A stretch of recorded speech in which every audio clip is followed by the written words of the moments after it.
guys, how's it going? And welcome back to part number 6 for my team career mode here for F1 22, and we are here for the Spanish Grand Prix, which, to be honest, isn't my strongest track of them all, I have to be honest. It's a track I don't particularly like in real life or in the game either, so yeah, not having high expectations as we come into this one. And obviously Spain known for its high downforce, which we still don't have a lot of in our car at the moment, which is a little bit of a shame. I do think we did have a aerodynamic upgrade coming into this weekend, but whether it will be enough or not, we'll have to wait and see. But nevertheless, as you can see here, going through some of the R&D and facilities, as obviously they're a very crucial part at the moment in getting us a better car. So there we go, we did a aerodynamic facility upgrade, so that will definitely help in the future with build time and stuff. And we have got the 2 new upgrades just there, so a chassis upgrade and an aerodynamic upgrade as well. But nevertheless, let's go to practice.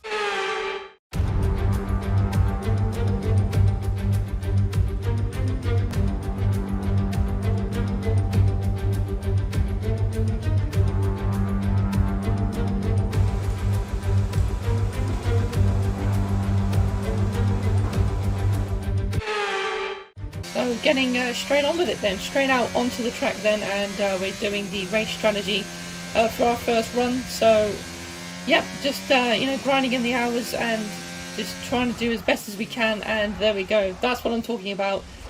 This corner was a nightmare for me the whole weekend, just really struggling to find the balance. We've got literally no sort of aero on the rear, so it's just impossible to do that corner flat out. And yeah, because it proves how bad it is, because I did it in time trial with the Ferrari before this episode, and I could literally go full throttle every time, but every single time I went through that corner I was literally on edge. So yeah, not having the best confidence going into this one, and we just got to sort of overcome it as best as we can, and yeah, hope for the best. As you can see there, doing a few more of the quick practice programs as well, and here we're just putting in once again new components for qualifying.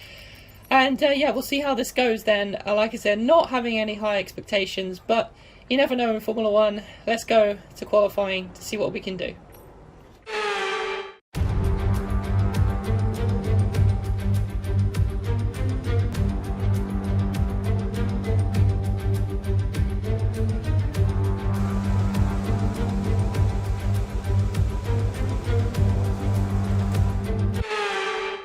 So here we go then, ready for Q1 then, and going straight out there for our first lap then in this session. And like I said, we just got to attack this session and just see what happens. I mean, we've not been having a great qualifying record so far, but we'll have to wait and see, as now we come through for our first lap of the session. Then we actually made it through turn 3 finally, now up to the line, a little bit of slipstream from the car ahead as well. And we're still last, 1.4 seconds off Mansour, who's the closest driver. Once again through turn 3, I think on the next lap, nearly being collected by Perez there, but managed to survive. And now this is our next run. I think we went to the garage and put another fresh set of softs on just to see what we could do. And once again through turn 3, have to lift off massively through there, and that's just what's costing us this time in this session. And then it wasn't even turn 3 this time, it was a different corner. So it's P22 at the back of the grid. We just kept spinning out. We just don't have enough downforce on this car for this tracks, and it's yeah, it's not good enough really. We are so slow, it's unbelievable. Because we have to compromise our speed through turn 3, it's just impossible to do anything really. So yeah, not looking forward to this one, if I'm honest. Overcast for the race as well, and well, hopefully that will help us maybe, I'm not too sure. But nevertheless, it's time for the race.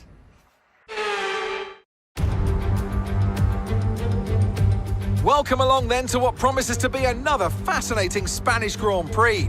It's a race which saw Max Verstappen take victory on his first ever appearance with the Red Bull team in 2016, after that dramatic coming together of Lewis Hamilton and Nico Rosberg. Will we see more moments for the scrapbook here today? The Circuit de Barcelona-Catalunya, a track that will certainly force the drivers to push themselves.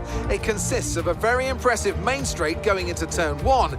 It's a straight that also offers offers a DRS zone, so it's likely to be a hotspot for overtakes. It's time to take a look at our starting grid for today's race. World champion Max Verstappen starts from pole position, and it's Charles Leclerc in P2. Looking down the rest of the grid, we have Perez, Russell, Carlos Sainz and Hamilton, Norris, Fernando Alonso, Gasly and Esteban Ocon, Bottas, Magnussen, Yuki Tsunoda and Zhou, Latifi, Albon, Mick Schumacher and Daniel Ricciardo. They'll be starting further back after an earlier grid penalty.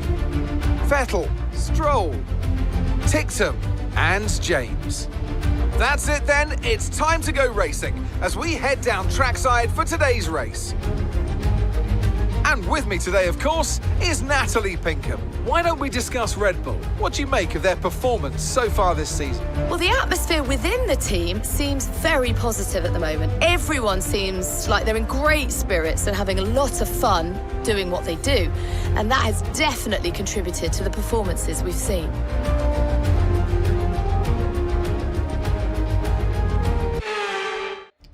So then, Spanish Grand Prix time. And yeah, I have no idea how this is going to go, judging by obviously what we've just witnessed in practice and qualifying.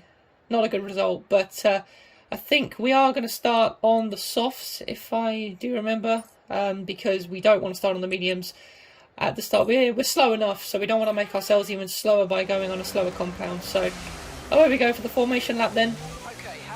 And yeah, it's all about just gaining what we can. Like I said, as long as we finish the race, that's the main thing. You know, we still get team acclaim, so even if the results aren't there, then you know we can at least take that. So it's still something that we can take away from the weekend. And now setting into the grid for the Spanish Grand Prix, getting it slowed down in time, perfect in the box, and now we are ready for the start of the race. Lights out. And away we go. A pretty long hold there, but we are away nonetheless. Not a bad start, quite even between myself and my teammate, who now starts to edge ahead and get in the slipstream of Stroll. The Aston Martin's not having a great result in qualifying, is now it's nearly 3 abreast, and we go down the inside of about 5 cars there into turn 1, actually 4 cars, as we are alongside the Aston Martins. And now one of them's at the back of the grid, but my teammate now trying to go around the outside of me through turn 3, and he manages to get it done as I had to back out of the throttle, but we threw it up the inside once again into turn 4 and making the place stick. Unfortunately, Stroll getting past him there as well, and he's also going around the outside of us as well, but we don't allow that into turn 5, and we push him out just for good measure. And now Dan re-overtakes him as well into P21 then. So pretty good, decent start at the moment. Just hopefully we can hold on to this. This has pretty much been the story so far of this career mode, just sort of getting getting ahead of a few cars and then just trying to hold on as much as we can. But now Stroll and my teammate trying to come back at me here. Stroll goes for a lunge through this new corner, and unfortunately doesn't able to make the move. I believe it's turn 10 through that new reprogrammed corner now. As we start lap 2, we are still in touching distance here with Vettel, as Stroll also keeping us company behind us here. But at the moment, the pace looks good, but as we know, as the race goes on, we do tend to throw it away, or we just tend to be a little bit slower as the race continues on. So, yeah, a little bit of a shame, but you never know what can happen. We could get a safety car or something like that to help us out here. But as you can see already, Stroll just so much faster than me through those corners as he's right up on me. As you can see, the arrow very highlighted behind me here, and as you can see, we start lap 4 here. The guys ahead of us are gone, and now I am massively under pressure from Stroll here as he now pulls out to overtake me round the outside with DRS as well. I'm a sitting duck down the straight, and that's the other thing as well. We don't really have the power that the Mercedes engine has at the moment. So yeah, can't wait to get some more upgrades on and some more aero upgrades on as well, because we are just dead slow. And like I said, we're kind of having to take it easy through turn 3, sort of lifting off and also going through a high gear as well, which is just also costing us loads of time. But now it's start of lap 5, as now Dan is also on the back of me with DRS, and once again he gets past me. Just no competition whatsoever, and I have no response whatsoever either. So yeah, and look at that, in one lap, as we start lap 6, they are already 4 seconds up the road, my teammate 3.5 seconds up the road. So yeah, we are absolutely slow as anything right now, as our pit window opens here on lap 7 as we come into the pits for our first pit stop. A few other people pitting around us as well as we come into our pit stop now, and on go the medium tyre then. So obviously fresh tyres, but the medium tyre I imagine is going to be a nightmare through turn 3 with well, especially for the first few laps as we're trying to get them up to temperature.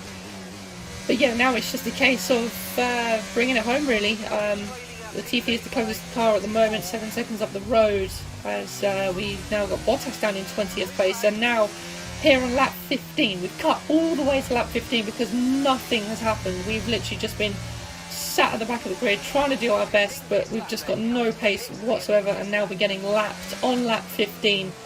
So yeah, it is definitely an episode to forget here for the Spanish Grand Prix. And like I said, I didn't really have high expectations going into this one, so it's definitely a race to forget, as we are now going to make a pit stop for some soft compound tyres just to, I don't know, just get off these mediums, because the mediums I had spun a few times, which obviously I didn't want to show you because it was just pointless, just wasting your time.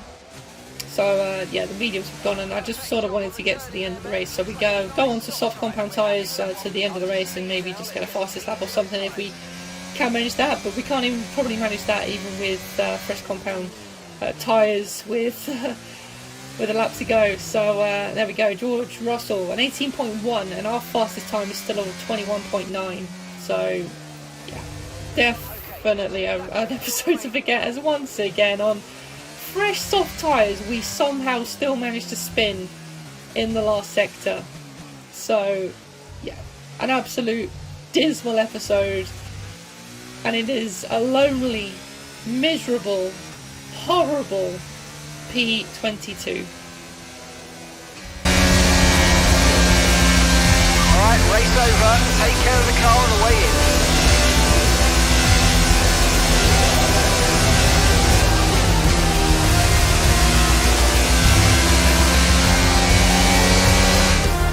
Done it then, a spectacular victory here in Spain and a massive confidence boost going into the next race.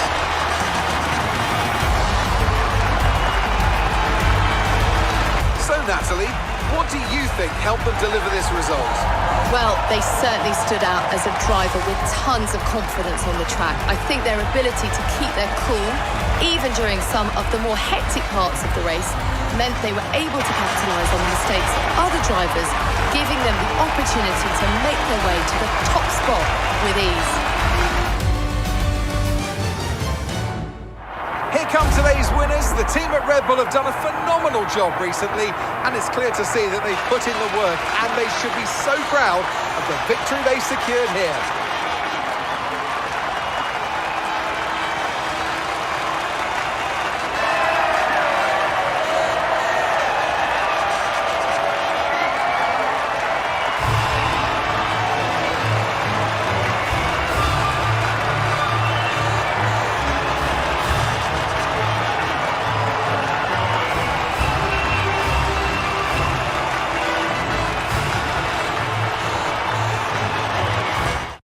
What a dismal episode that was. Just didn't have the pace all weekend, like you saw. Throughout the whole weekend we were struggling with we've got no rear aerodynamics whatsoever. The good news is that Dan actually finished P15, so that's very good for him, and a good result for the team acclaim as well, which is going to be, so that's really good for my teammate there. So that's something that we can take away from the weekend. And as you can see here, unfortunately losing out to Stroll in the rivalry still. Still 6 points ahead of me now as we come into the Monaco Grand Prix next. And as you can see here, we are now Team Acclaim 7, so we're gaining ever so slightly on the secondary sponsor, or second sponsor should I say. And once again losing out once again on more money for damage. So I don't know why or how I keep picking that up, but here we're just going for the team activities, and I went for an aerodynamic one because we definitely need it. I think most of our upgrades now are going to be having to go onto the aerodynamic department because it's just a dismal at the moment. I just have no confidence through high-speed corners, and obviously you've seen that this isn't the first time that we've struggled through high-speed, as we really struggled through Miami and loads of other tracks. So it's definitely a work in progress at the moment, but yeah, we definitely have got a long way to go still. But there we go, guys. That is going to be it for part number 6 of My Team Career Mode. Once again, an episode to forget, but I am really still enjoying this series, and it is just so good to have a journey with you guys, and I hope you guys are enjoying it as well, as much as we are having dismal results at the moment. We will get better, I promise. So if you have enjoyed the video, guys, please do give it a like, subscribe to the channel if you are new as well, so you never miss out on any F1 22 videos and any other videos I upload as well. And I will see you all again in the next one, guys. Take care.